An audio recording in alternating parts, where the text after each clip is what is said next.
guys, welcome back to the American Experiment Podcast. My name is Grace Keating. As always, I'm here with Kathryn Hinderacher. Hello. And we are joined once again by Bill Stop the Tape Walsh. Thank you.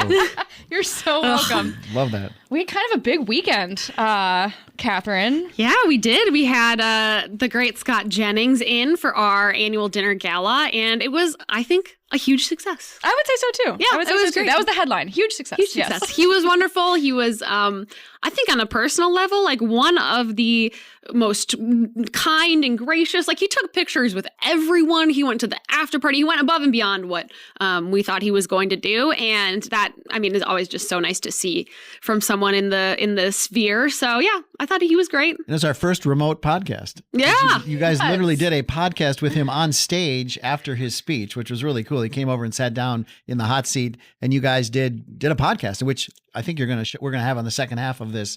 So if you get through our piece, if you bear with us and get through our boring piece, you can be rewarded with a podcast with Scott Jennings as a guest. Yeah, it was great. We actually recreated the entire set. We had this backdrop, this neon sign hanging, and it turned out really well. And I think Scott Jennings actually really enjoyed it, which was so too. Really, that was fun. Well, he's comfortable in that format because he goes. That's what he does. Sits at a table and reacts to things. Yeah, we played some clips, got some Walz clips, Klobuchar clip. It's nice to get people off the cuff, too, just to hear what they say. You know, his prepared speech was incredible, so good, but it's always nice to hear people in kind of a more off-the-cuff kind of discussion thing, too, and he does so great at that, so. Yeah, spoiler alert, he calls Walz a buffoon. A camouflage hat-wearing buffoon. Which, True. I mean, I need that on a t-shirt or something.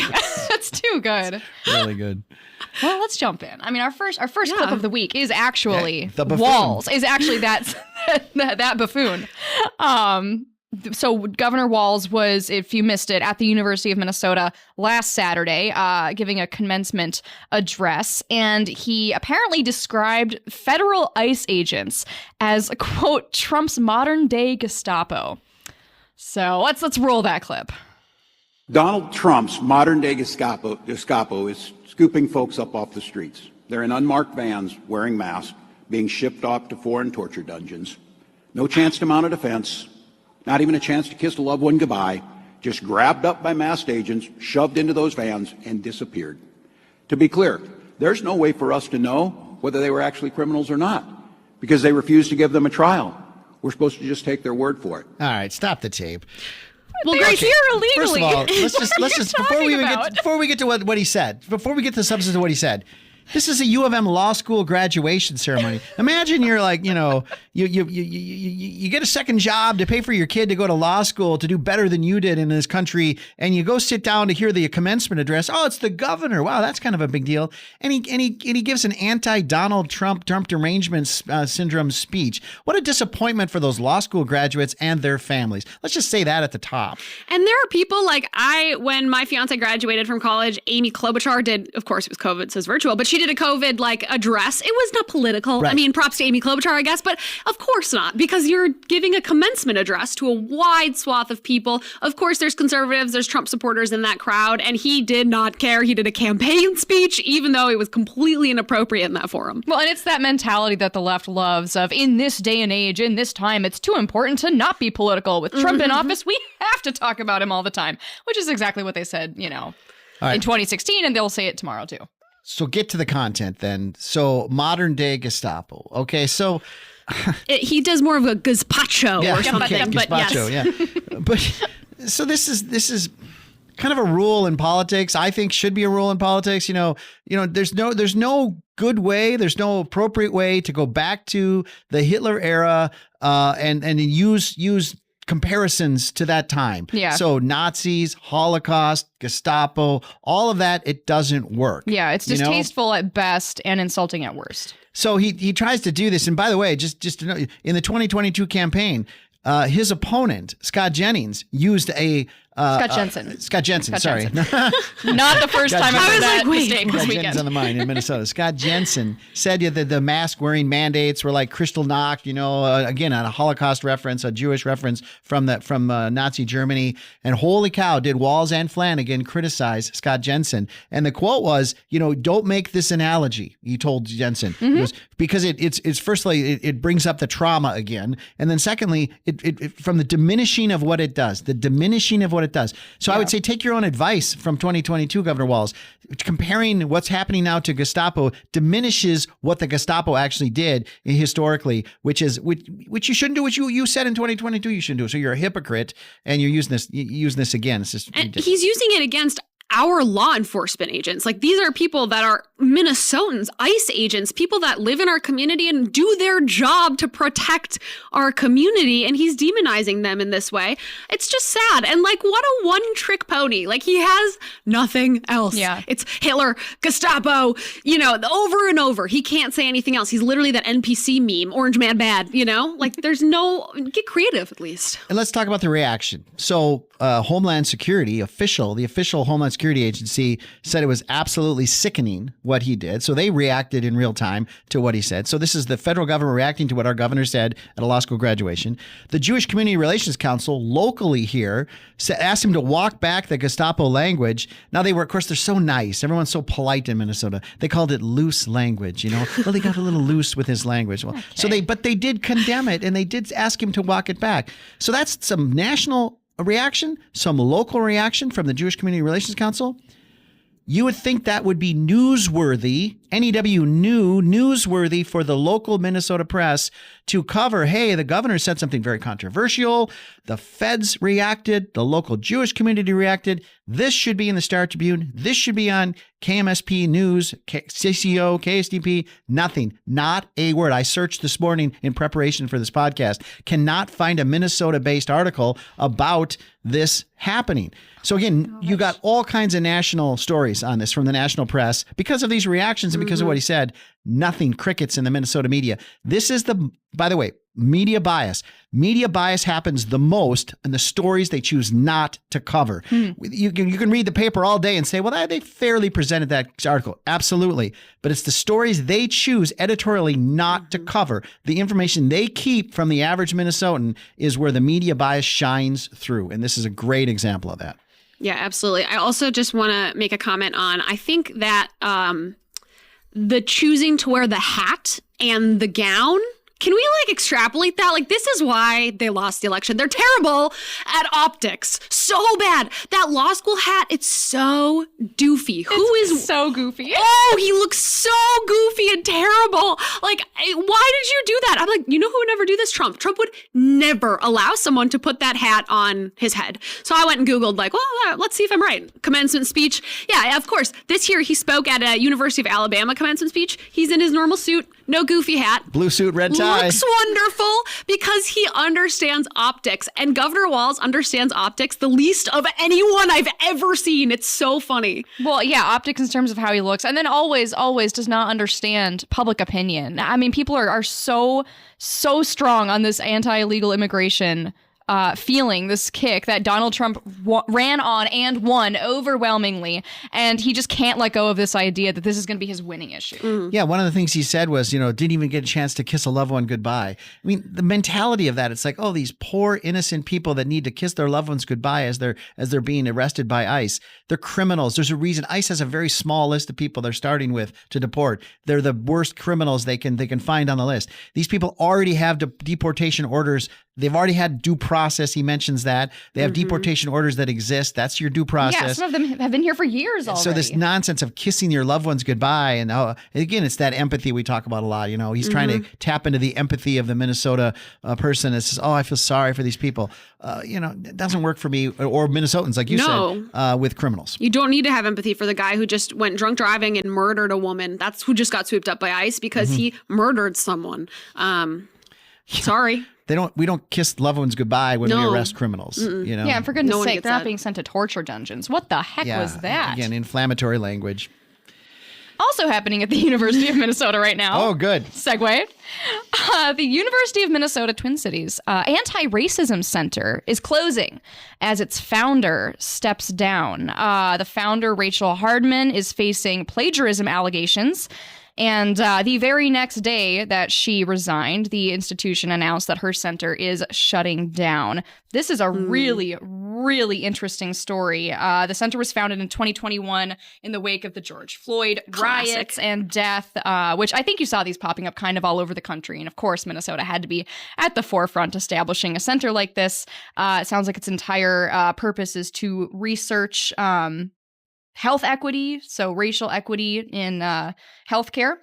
And there's all these crazy plagiarism accusations coming out. Kathryn, you weren't in college not long ago. Plagiarism was like the biggest thing you could do wrong. You'd get kicked out. There would be like no investigation into you. It was so serious. It was awful. It was very serious. I think this is so I mean, obviously we've seen this happen. Why has this happened so many places? Yeah. You know, like so many times we found that these people are put in places where they don't deserve when it comes to these like equity centers and things like that.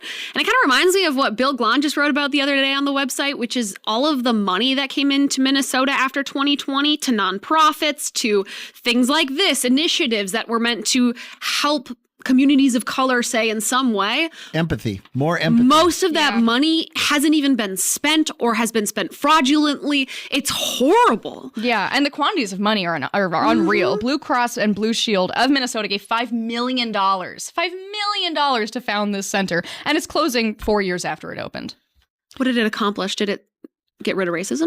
Well, I think one of their crowning accomplishments was at we just saw law school graduation, but at the med school graduations, they have this oath, this DEI equity oath that they have to recite at the med school for our doctors before they even do the Hippocratic oath. You know, saying I'll do no harm. You know, they're doing the whole racism based DEI statement, and so maybe they wrote that, and maybe that'll go away with the center going away. We can have some hope. That's what I was going to ask. No kidding. And it's just so shameless. So in 2024, this woman, the founder, Rachel Hardman, was named actually one of Time's 100 most influential people. She was kind of a star professor at the university. She has not admitted any wrongdoing in the accusations that have come out against her. When she was first approached by one of the members of the university who say that she plagiarized her, she responded in an email, and Isaac, you'll have to bloop me. She said, quote, I up. Does that remind anyone else of the Walz knucklehead comments after he was caught lying? Same energy. This is just so sad. And yeah, you're right. It is very similar to what's happening in other centers around the country. Like Ibram X. Kendi's center is closing right now. He's leaving among weird circumstances. It's interesting. Just a lack of integrity. Yeah, 5 years after George Floyd, things are already kind of collapsing. And it's interesting what we heard the Minneapolis chief of police say recently about kind of the dynamic between these people and these activists in Minneapolis and, you know, these people who are feeding into it, wanting to help, wanting to do good, being empathetic, but being so misguided in where this is going and how to actually help this city, because it's really governed by these people. What did he say? Liberal bourgeoisie elite. Yeah. And these people that are just so caught up in their ideology, they can't look into the truth and the facts. And it's just caught up so many people in Minneapolis. So that's a good example. That was really good analysis by the chief. He's probably going to lose his job. Really strong. You know. He's probably going to get fired. But really good analysis. Yeah. Belle, the legislative session was supposed to end yesterday, right? Can you give us an update? What is happening? Yeah, so they didn't really get anything done. I mean, their number one job is to pass a budget. They passed some of the budget bills. You would call it the easy budget bills. They're less controversial. So there's multiple ones. budget bills. Yeah, they break it up into these omnibus spending bills by topic area. So, you know, some of the big ones: K-12 education, human services, transportation, education, those are not done. Okay. Smaller ones like the judiciary area, criminal justice, housing got done. Some of the smaller, agriculture is the easiest one. We all agree on agriculture. So that got done early. Those got done, but majority of the budget, you know, is not passed. It kind of just fizzled. No real urgency at the end of session. Everybody agreed a few days before it ends. Well, we're not going to finish on time, so what's the point? So really not a lot of excitement or energy over the weekend. So this has happened before. So what they've done is the session ended and we are now done. In order to finish the work, the governor will have to call them back into a special session. He's the only one that can do that. So now they're in this kind of limbo period, in this middle period where I'm worried a little bit because most legislators went home after last night, or they're going home today. So they're going to go home and they're going to go back to their districts and maybe try to start their normal life back. They're going to run to the grocery store and they're going to hear from people, and they're going to get emboldened kind of where they are. So liberals are going to go home and hear from liberals. Oh, hey, staying tough. Don't give in. And conservatives are going to go home. Don't give in. That's what the rank and file is going to do. A few leaders stay in town. And I'm encouraged by the fact that the leaders gave people a 5 p.m. Wednesday deadline tomorrow to get work done on these different budget bills that are outstanding. So you've already got an agreement on the targets, like how much money they're supposed to spend in each area. But that was it. Another interesting point, they signed that agreement. All the leaders did except for Senator Johnson, the Republican in the Senate. But that all it had was the budget targets. It was missing. Usually there'd be some other statements like we're not going to touch non-public school aid, which was said at the press conference, but not written down. We're going to that's not safe yet. Well, I wanted to say it's not safe yet because although it was said out loud at the press conference, it's not written down. We're going to lower the paid family leave tax that hasn't even really kicked in yet. By 0.1%. I mean, very small, but and then we're not going to do anything else to paid family leave. That was said at the press conference, but not written down. Okay. And so Republicans are accusing Democrats of starting to tinker with the deal that wasn't written down. And the Democrats are accusing Republicans of tinkering with the deal that wasn't written down. And the rank and file are like, well, it's not written down, so I'm not giving up on my position yet. You know, the other thing that was in the deal is that we're not going to fund free healthcare for adults, illegal immigrants. Big fight at the Capitol. We predicted it would be, and it was. And so the governor agreed. I say he's following the lead of his friend Newsom in California because it's unsustainable. The other states that have done it, like California, have already run into huge budget problems. So they're backing away. He's seeing the future and saying, we probably can't go down this road. It's going to break the bank.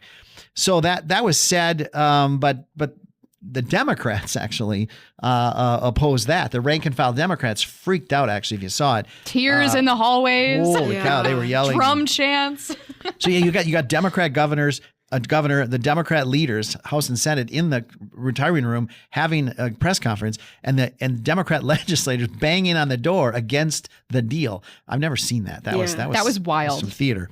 So that's the pressure of everything happening. So anyway, they're going home. Makes me nervous. 5 o'clock deadline. That's good. If they don't make that, we have Memorial Day weekend coming up, and then all bets are off. Now you got different pressure points. The 1st of June is an interesting day because. And this is all used in leverage to pressure people to get back and get the deal done. June 1st, agencies have to start preparing for a shutdown, and it's kind of theater, but it's also real. I've worked in state agencies. If you're going to lay everybody off in a month, you got to kind of start going through a notice period. Hey, you might get laid off. There's union contracts, and so that all starts on June 1. So that's an interesting. The public doesn't see that, but agencies have to start preparing to lay people off on July 1. Obviously, June 1, they start that. The layoffs would happen on July 1. So obviously, July 1, there's the funding ends and dries up. I mean, for state government. And so then you hear all these things. Oh, we're going to close all the state parks. We're going to close the rest areas. The things that the public visibly interacts with. That's what they always put forward, part of the theater. And in the past, during legislative shutdowns, it was kind of harmless because the court would appoint a special master, and the special master would go through the state budget and say, these things are essential. So even though we've shut down and there's no money, the court would say, we got to keep paying for the state patrol. They're essential. We got to keep paying for that because it's essential. And like more than half of the state budget would be declared essential by the special master, and then things would just keep going on forever, right? So now, the last time we did this, the Supreme Court was run by different people. Lori Gilday was the chief judge, and I believe she drove this. She's a conservative appointed by a Republican. The court came out with a ruling very, very strong against that special master process, and basically said the next time government shuts down, it's shut down. There will be no money. And they wrote that the court has no ability to spend money like that. I agree, completely out of bounds for the court to come in after the legislature fails. And the court's going to come in and say, well, the legislative branch failed. The judicial branch will start spending money. Sure. Because the special master decrees it. Oh, gosh. So this time, I mean, I guess... I'm imagining like a jester in my head, like... Special master. Special master. Yeah. So the court, if they hold to that decision, And they might just blow it off and change it because they can. And the court has changed dramatically since Lori Gilday was the chief judge. But that's kind of outstanding and interesting that if this could be a real painful shutdown, which is good because it should only last a couple of days if there's real pain, and then get the legislature in there, cut the deal, and go on. So that's kind of what we're looking at from now until July 1. We already talked about some of the issues, healthcare for illegals. The other big issue in my mind is this HHS spending category. I feel like nobody in the legislature did any work to cut spending. The spending is all in K-12 and HHS. It's welfare spending. Our economist, Martha Giulimoli, has written extensively about this. That's where the work needs to get done. Nobody did any work there. So now they're talking about the revenue side of HHS, which always happens. We don't talk about spending. We talk about revenue. So you've got the Healthcare Access Fund, which is funded by the sick tax. You've got these new fees that are being proposed on insurance companies. Well, those really are tax increases, and they're not tax increases on families. So you've got all these things in play, and they can shift money out of the Healthcare Access Fund into the general fund, and then it doesn't really show up on the ledger, and then we get past July 1, then it shifts back. All these things happen. It's all behind the scenes, very complicated. We could get our guy Matt Dean in here to explain it. He understands it better than anybody. He is very concerned about what's happening because he's seen this movie before, and they're going to come out with a deal, and we're just going to take a day or two to break through the details and figure it out. And Matt will be the first one to do it. And then it'll be, well, yeah, they raised taxes. And so they didn't really cut spending. That's our fear right now as we sit here. So if you haven't gone on our website and taken action to tell your legislators not to raise taxes, there is still a chance that taxes could be raised and the pressure could be there. So I'm talking too much, but that's kind of where we're at. One last issue. Maybe we do a stop the tape. Let's. I want to get to this. And also, guys, just never forget why we're being pushed into this legislative shutdown. The Democrats didn't show up for the start of the session. They lost valuable time because they didn't want to lose power. I mean, 23 days. 23 days? Yeah. So a lot of times at the end of session, these happens. People leave issues outstanding so they can be part of the negotiation. So if you pass something, it's done. It's gone. It's off the table. And one side can say, "Victory, we already got that. We're good." And so if you go into a negotiation, you want as many chips as possible in that poker game. So one of the top topics at the Capitol this year was fraud, right? Where the House had that fraud committee. They did great work. There's been bills come forward to prevent fraud. One of them was the creation of an independent inspector general office outside of the realm of the governor or anybody else that could really investigate fraud. So a bipartisan bill. I think you had Senator Kruen on this podcast. It's one of his legislative efforts. His co-sponsor on that was Senator Gustafson, a Democrat. Bipartisan support. They passed it in the Senate. I think everybody voted for it. Maybe not 100%, but it was I think it's going to pass. Because it seems like a no-brainer. Everyone's so fired up about fraud right now. It's a strong issue when you look at polling of Minnesotans. And this seems like it should be a no-brainer. So let's hear from Dave Pinto, Democrat House member, lead Democrat on the fraud committee in the House. And he's at a press conference on Monday talking about fraud. Roll the tape. So Representative Dave Pinto, I'm the DFL lead for the Fraud Prevention and State Agency Oversight Committee. And I will say that a reminder that the work against fraud that my colleagues and I have been working on has been for many years. So 23, 24, there was so much progress made. You guys failed. And a number of bills. We had a press conference. Stop the tape. You're right there. If you've been working this whole time, you are not doing a good enough job. Right. I mean, he's claiming that his colleagues, he means Democrats, have been working on fraud since 23, 24. We've been stopping it. We've been on it. Every day in the paper, there's a new fraud that comes out, and he's claiming, "Hey, we got this covered." So he goes on. We don't need to watch the rest of the clip. He goes on to say how important it is to prevent fraud and how everybody takes it seriously and how great, we're all committed to getting rid of fraud and getting the money that state government spends in the right hands and stopping the fraudsters. He says that. Hours later, just a couple hours later, that bill we were just talking about, to create an inspector general's office, bipartisan support, comes up on the House floor. Every Democrat, including Pinto, votes against it. It dies on the floor of the House. And it's not because they don't support it. They ultimately are going to support that bill, I think. But we can't pass it today because I guess that's seen as a Republican victory because Kristen Robbins and the Republicans have been leading this fraud effort. We can't give them their victory today. We have to. So they stood up and said, well, this bill is not ready. It needs to go through more committees. And they just put this smoke screen up about why we can't possibly pass it today. We love the work, just can't do it today. Complete hypocrisy. I'm sure people watching at home goes, why are they not passing this bill? Why are they not voting for this bill? A couple hours earlier, he said we need to do this. And then they don't. So this is the hypocrisy that you see at the Capitol.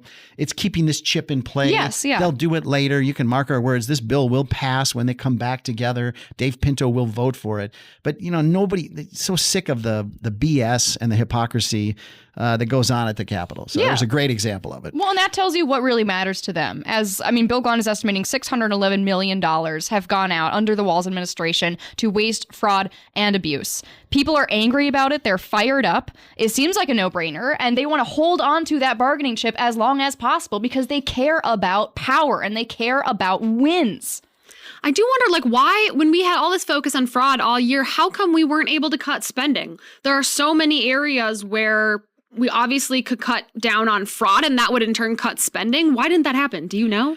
Well, or do you have a good answer? You can ask that question every year at the legislature. It's hard to take things away from people that you've given them. Illegal healthcare for illegal immigrants was given to them last year, and so now you're taking it away. Voters never like things to be taken away, so it takes real guts. You're seeing it in live in the federal level. We've got a DOGE, we've got a Department of Government Efficiency, we've got President Trump, Elon Musk, all the cabinet working on it, and they're getting heavily criticized, but they're very strong. You need that kind of strength here in Minnesota, which is a great segue to our summer tour, which we're ready to announce. We're doing Minnesota Doge this summer. We'll be coming around every community all over the state with a package of a presentation on what would Doge look like in Minnesota, in Health and Human Services, in rooting out DEI employees, getting close to our golden turkey that we give out every year. This is golden turkey is more of a fun part of it. It's not as serious as what DOGE is doing to really cut spending. So the answer to your question, hopefully we'll answer in the summer tour with our Minnesota DOGE, but it's just weak leadership is really the answer. It's hard. It takes work. Instead, we're going to work on revenue. Like, how can we manipulate the Healthcare Access Fund to get more money in there and then keep everything the same? Everybody gets the benefits they're getting now. It is interesting. That's one of the things I've learned through doing this podcast and talking to you guys every week. It's way easier to raise taxes than it is to cut spending. Yes. That's sad.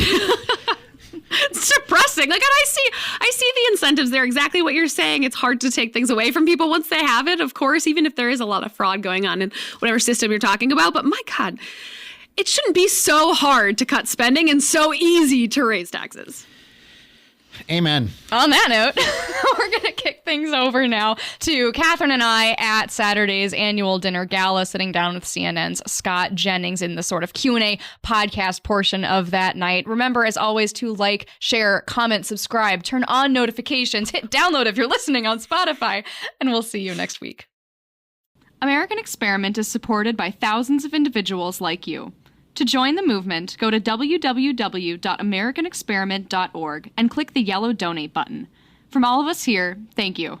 Scott, welcome to the American Experiment podcast. Thanks. No one's ever gotten in trouble by doing a podcast in front of 800 people before, so let's do it.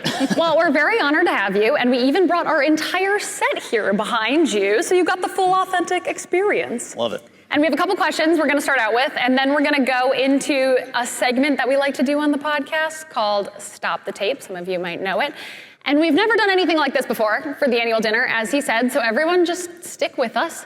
And if you hate it, that's fine. Just don't tell our boss, okay?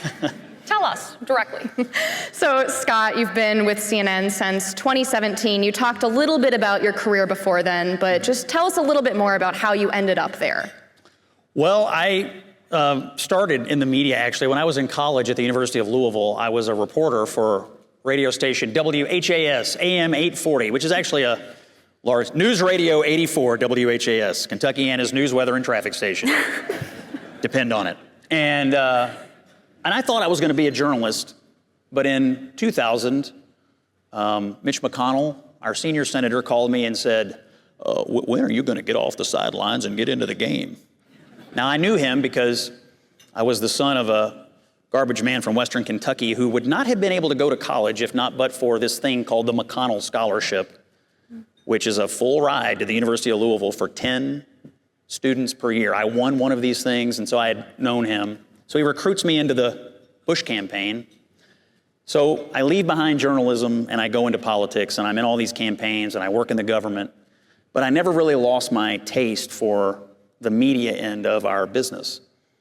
So after the Romney campaign ended in 2012, I went home to Kentucky and started writing a newspaper column, which was great. And then in 2016, I actually, for a brief time, joined Fox News and Britt Hume as his polling analyst as he covered the 2016 election. And then I was recruited to become part of CNN in 2017. I did that. I've been there ever since. And just a few weeks ago, I signed a new 3-year contract with the network. So for the foreseeable future, I'll be vexing my fellow contributors and anchors. I will say the impressions make me think maybe you should have ended up at SNL instead of CNN. Was that ever a backup? My initial, I think I was actually supposed to be a professional wrestling announcer. Instead, I'm now a professional wrestling combatant. And I always tell people, like, people say, what is your job at CNN? And I say, every good wrestling promotion needs a great heel. And I'm like the Iron Sheik of this network, you know? So that's what I do. And it's turned out to be a really rewarding job. And I have to say, they've treated me very well. They let me do my thing. I do hear crazy things on the air, but there's no scripts for me. You just walk out there and react to the news of the day and do the best you can in the face of what is objectively sometimes crazy framing. Well, I think that's the question probably I've always had and most of us have. Like, when the cameras go off, we've seen the clips, we've seen you on CNN, you're often really going at it like a wrestling match. So when the cameras go off, what did the viewer miss? What is it like between you all when you're not on camera? Well, some of us are quite close. Axe and Van and I traveled the country together last year and have spent many years together now. So we're quite familiar with each other and we're pretty close friends. So most of the people who are core CNN contributors are very close. Some of the guests that aren't part of the network, not as close to, but some of them are quite nice, and I do get along with. Some of them are fairly ornery, and probably wouldn't want to hang out with me anyway. So, but I do my best to maintain that camaraderie because I do think it's important that we model some kind of civil discourse on the air. And I think the only real way you can achieve that is to have some good faith and level of respect off the air. And I do respect Axe and Van. I mean, these are two of the smartest guys going. That's also true for several other colleagues that I have. So most of us try to keep a nice civil discourse going. And we have this text chain that we all comment on with each other every day. But it is true, on the air, nobody holds anything back. We're not pulling our punches out there. These are authentic debates being had with people that basically I have some level of respect for. And I think it's good for the audience to see debates. Everywhere I go now, people say, I love the debates. I don't agree with what you say, but I love the debates. There's like a hunger for debates. People, I think, are sick of the 5 and 6 people nodding in agreement TV. They want the debates. And I think CNN deserves some credit for putting this debating show on the air. It's our highest rated show. It's growing every quarter. And so there's obviously people coming back to see it.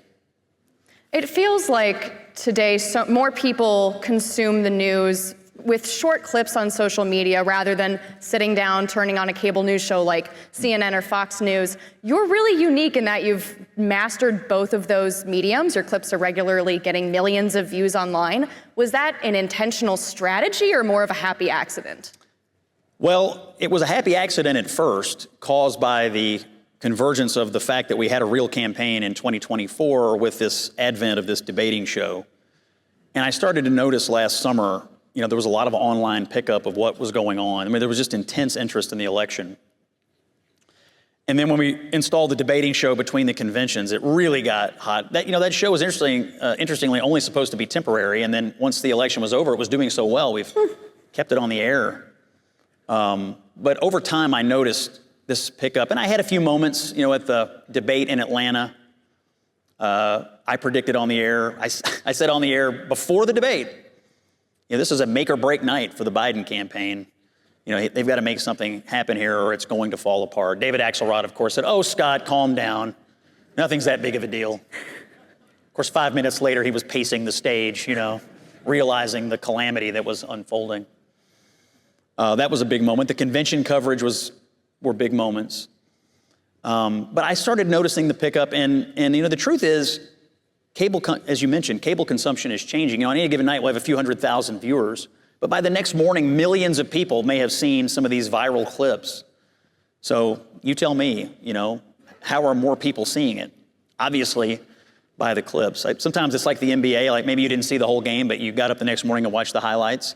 We're like the highlights. Who dunked and who got dunked on, is what we're kind of producing. But I think it's great because people tell me a lot. I haven't watched CNN, or I've never watched it, or I don't catch it live, but I love the clips. And so for brand awareness, I think the clips and the social media access has been really good for the network. Yeah, absolutely. Well, I think we should get into our game that we play here on the podcast. It's called Stop the Tape. And basically what we do is we play a video of a liberal or a leftist, and we real time yell, "Stop the tape," and we respond to what they're saying, kind of debunking, fact checking, if you will, as it happens. And it reminded us a lot of what you do on CNN, so we have curated a couple Minnesota-specific clips for you to watch and react to live here in front of our audience. So we're going to start you off with kind of a softball. This features Minnesota Governor Tim Walz, the quote total buffoon earlier. Not long ago, he was talking about why he was chosen to be Kamala Harris's running mate. Here's why he thinks he was chosen. I also was on the ticket, quite honestly, because I could code talk to white guys watching football, fixing their truck, doing that I could put them at ease. I was the permission structure to say, look, you can do this and vote for this. First of all, we don't speak in code. We're not aliens. Second of all, I might recommend to the governor that if your first move at a political event is to go right to the jazz hands, maybe you're not speaking the correct language that you think you're speaking, perhaps a different dialect, but this was maybe the dumbest analysis of the 2024 election I'd ever seen. I mean, we know why he was chosen, because she couldn't pick the correct choice because he was Jewish. Let's be honest, she should have picked the governor of Pennsylvania, and her party wouldn't let her do it. So she ends up picking this camouflage hat-wearing buffoon that comes from your state, who I am convinced actually cost her votes, but I am more than glad was on the ticket so that J.D. Vance could kick his ass at the debate.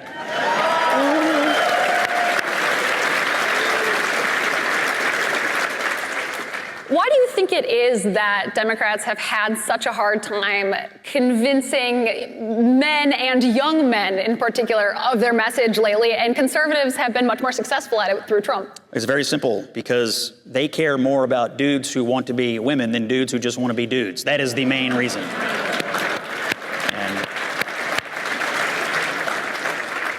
And I could go on, but I think you and 90% of America fully understands what's going on here. So I think for our next clip, you mentioned this in your speech, the mental decline of Joe Biden and how it was covered up by so many. So we want to feature our lovely senator here in Minnesota, Amy Klobuchar. How significant is it tonight that Mr. Biden shows he's fit for the title of Commander-in-Chief? Oh, President Biden is fit to be Commander-in-Chief. Every time there has been a big moment where the Trump people are predicting some fiasco, every time President Biden rises to the occasion. This was hours before the catastrophic debate. This clip makes me sad because I think like 3 of her staff went missing after the debate. I don't know what she did to them. My understanding, it might not have been great. So seeing that clip makes me sad for the Democratic Klobuchar staffers we lost along the way. But it does remind us that virtually every Democrat you ever see on your television was part of the cover-up. Elected, unelected, pundits, whoever they are, wherever they were. When the talking points go out in the Democratic Party, they go out. They do a great job of enforcing message discipline. I actually had dinner with a Republican senator the other night, and I was asking him, what's it like to be in there with these guys? And he said, I'm shocked at how authoritarian they are. These people live to take orders. And when it came to Joe Biden and this cover-up, they all took the orders and they all executed them without question. And it is the biggest lie and the biggest scandal that we have seen in modern American politics. I hope accountability is coming for all of them.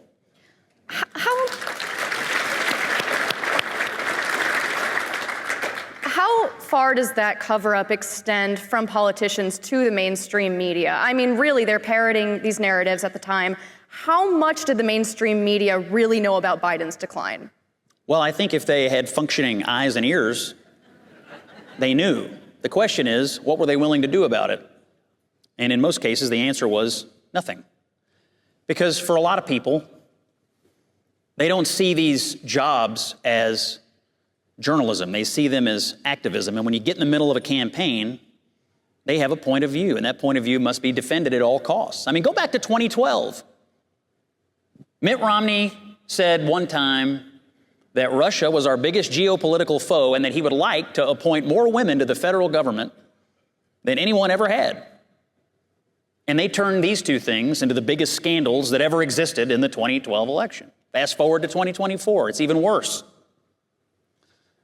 This cover-up of Biden started at the top with his family and his closest advisors and trickled all the way down to all these people in the Democratic Party, the politicians, and their media enablers. We all knew, everybody knew back in 2020, 2021. And yet they were more than willing to go along with it just to stop Trump. Trump derangement syndrome is a real thing. And when you combine it with people who are more than willing to use this kind of information distribution platforms to enforce it, it's very dangerous for democracy. It's very dangerous for democracy. So there's culpability to go all around. And my suspicion is the American people are looking at all this coverage and saying, oh yeah, we knew. Congratulations on catching up with the rest of us. You actually mentioned something kind of interesting at the table. You name dropped someone. You know the person who ran the auto pen for Joe Biden? Well, she was the White House staff secretary during Biden's administration. And she was on TV just the other night with me, still defending his mental acuity, still telling us all is well. All is well. I told her that night, I said, we'll see if you feel that way when these books come out. I haven't seen her since this week, but I'm looking forward to seeing her next week. Our third and final clip comes straight from the Minnesota Capitol. Scott, right now, Minnesota taxpayers pay for unlimited free health care for illegal immigrants. Our Republican legislators are right now trying to negotiate a budget deal to end that. This was the Democrats' response. All for political points, all for political gain, to say that we protected, essentially, homegrown Minnesotans. But all these other people who look different, who speak a different language, who have different customs, we do not care about them. We will not pay for them. We will not welcome them. And they can suffer, they can die, and we don't care. Stop the tape. Stop the tape. Scott, is that why conservatives don't want to fund free, unlimited health care for illegal immigrants? Is that why? No. The reason we don't want to fund free health care for illegal immigrants is because, A, the Republican Party believes that American citizens come first, and B, we have this nasty habit of caring about where your tax dollars go. But it's amazing to me that a political party in the United States has adopted as its two principal constituencies illegal aliens and boys who want to play in girls' sports. These are the two biggest constituencies of the Democratic Party. And when I hear Donald Trump talk about the revolution of common sense, I immediately go to those two issues. And until the Democrats shed these constituencies, they are going to continue to suffer at the ballot box, is my prediction. Yeah, based on what I've seen, Trump's stance on illegal immigration is popular with the majority of the public, Democrat or Republican. Do you think that that's an issue that Democrats will come around on? No. They're literally having margaritas with MS-13 gangbangers in El Salvador. They do not sound like people who are distancing themselves. They're leaning in. This is my favorite media narrative right now. The Maryland man. The Maryland man. I talked about this on Bill Maher's show last night. I said, he's a guy from El Salvador, pretty bad dude. sent him back to El Salvador. And he said, well, that's not what the Constitution says. The founding fathers, blah, blah, blah. I'm like, I don't think the founding fathers ever intended for us to take in El Salvador's worst gangbangers and keep them here for 14 years. He broke into this country in 2011, went to immigration court numerous times, has an existing deportation order. How much due process do they get? I mean, after all, we did just send him home. He's an El Salvador citizen. So no, I actually don't think they're going to relinquish this. I think they have learned all the wrong lessons from the 2024 election. People want normal. They just want to make America normal again. Trump is doing it, but their version of normal is much different than, as you pointed out, 80% of the country. Scott, you use humor so effectively. In your responses, your comebacks, but also in your expressions. I think that's part of why your clips do so well online. Can you speak a little bit to why humor is so important and so effective in reaching new people and changing minds in your line of work? Well, at the show table, there's 5 people, so I only get to actually talk about 3% of the time. And so, if I'm doing the math correctly. However, a well-timed, furrowed brow can tell a lot about how I'm feeling about a particular issue. So I try to take advantage of the medium. I'm trying to be a student of the television craft. But I think that what we have to do as conservatives is 2 things. Keep smiling and keep punching. That's it. Those are when I go out there, I want to be the happiest guy out there and the most aggressive guy out there. I'm not enraged about anything. I'm proud of being there. I'm happy for the chance to debate. It's a high responsibility to do it. So I'll be in a good mood no matter what. And I tend to think in our debates, if we're the people who are smiling, if we don't take ourselves quite so seriously, and if we just tell people the truth while we're doing it, we have a really good chance to win the big debates of the day. I think that's one of the reasons Trump, frankly, is successful, having spent some time with him privately lately. And he's like Don Rickles, Rondi Dangerfield, and Dave Chappelle, like rolled up into one. He's a funny guy. He's a funny guy, and it comes out in his speeches and in his comments to the press. I think it's appealing, particularly to non-political people. They're not junkies, they're not total partisans. I think there's some attraction to people who can have a little sense of humor and not take themselves so seriously. So that's the vector I've decided to pursue, and it seems to be working right now.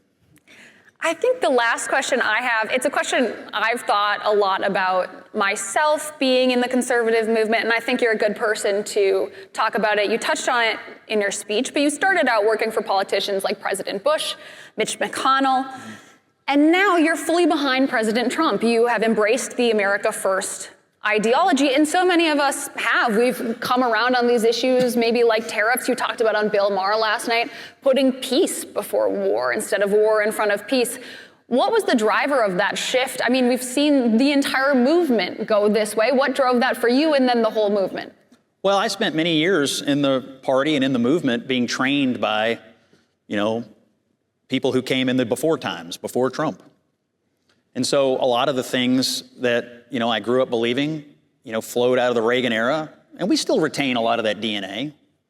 And as I said in my speech, I did not get it at first. I didn't understand what was fully going on and why Trump was so popular and what the movement that Trump was leading was about. And I really didn't understand how it was going to end up meshing with the Republican Party that a lot of us grew up with. And over time, I wrote a piece for the Los Angeles Times at the end of the election last year. I've been on the roller coaster with him.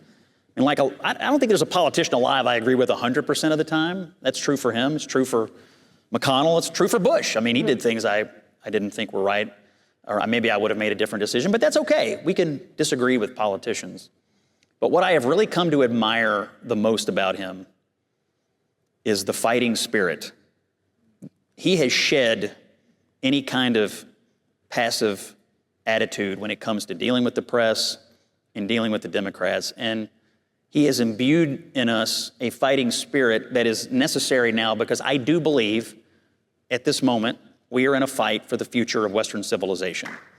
And And so, if he does something and I'm nervous about it, or if he says something and I say, well, maybe I would have said, I don't care. Because the larger thing at play is the future of Western civilization, the future of free speech. If we don't save those things, we won't be around to argue about any of the rest of it. And so right now, in this moment, he's on the wall. And if you're a conservative, you need to be right behind him, is my opinion. And I heard this argument in the 2024 election, some of these anti-Trump, never Trump groups. In order to save the conservative movement, you have to vote for Kamala Harris.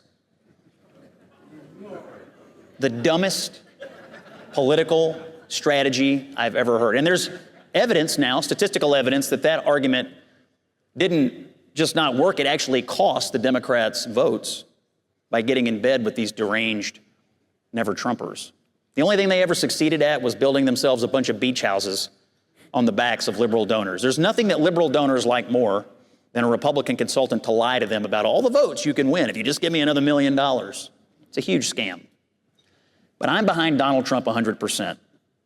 And I'm going to do my level best to represent him in half the country or 80% of the country on some issues, because our people, that chunk of the country, deserves a voice too. And the president deserves a defense of what he's doing. That doesn't mean he's not going to make a mistake, and it doesn't mean that everything's going to go swimmingly. And, look at what's going on in Congress. They're fighting amongst themselves, trying to get the big, beautiful bill over the line. There will be internal squabbles, but you cannot lose sight of the larger issue. Western civilization, free speech. You get those things right, the rest of it will sort itself out. So I'm supportive of the president. I feel closer to him today than I have ever felt, truthfully.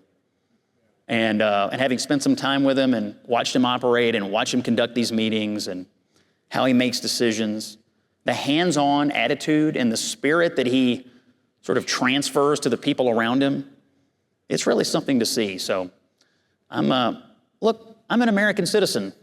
I want the president to succeed. And where I think the left is going wrong is that they are praying for our country's failure. When we get a president, we should all want the president to succeed. We should all want the country to do well. And we have one party and one movement in this country that would be giddy if he and the country failed. That's how much they want power. They're willing to sacrifice American prestige and American success, all to regain power. And the last time they had it, they engaged in the biggest scandal and the biggest cover-up in modern American political history. So my advice to every conservative is, don't give it back to them. Now, Scott, final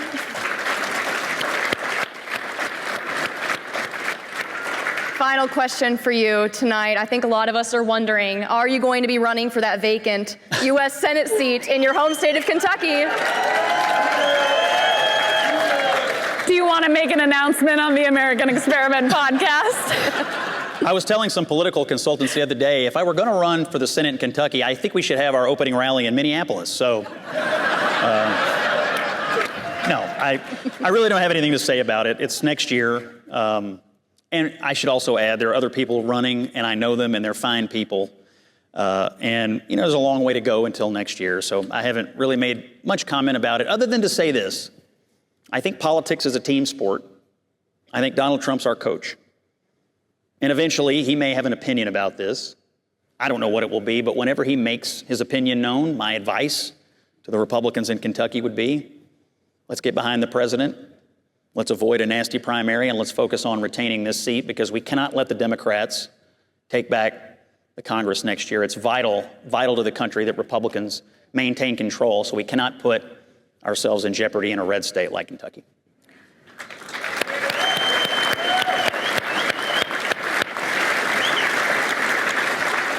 Scott, you are fantastic. Thank you so much for joining us tonight in Minneapolis. Thank you.